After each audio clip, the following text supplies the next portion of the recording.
Le Kremlin a intensifié son opération d'information accusant l'expansion de l'OTAN de représenter une menace militaire pour la Russie. Le ministre russe de la Défense a déclaré que l'expansion militaire de l'OTAN à proximité des frontières russes, y compris les aspirations à l'adhésion à l'OTAN de la Finlande et de la Suède, nécessitait une réponse russe appropriée, consistant à établir un groupe de forces russes dans le nord-ouest de la Russie et à augmenter considérablement la taille de l'armée russe. Il a proposé d'augmenter la taille des forces armées de plus de 30%, passant de 1,15 à 1,5 million de militaires. Cela est nécessaire pour garantir la résolution des problèmes liés à la sécurité militaire de la Russie, a déclaré le ministère. Et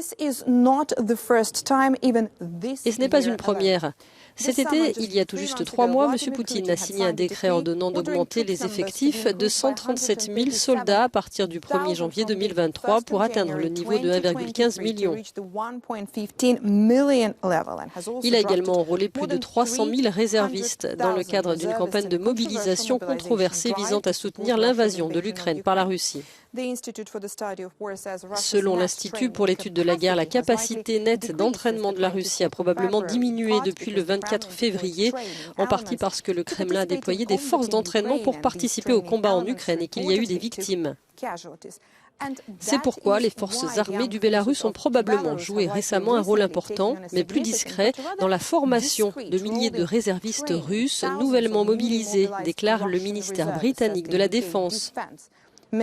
En parlant d'une inversion des rôles, les forces bélarusses ont traditionnellement été considérées par la Russie comme inférieures aux forces russes et leur emploi en tant que formateurs est une indication de la surcharge du système militaire russe.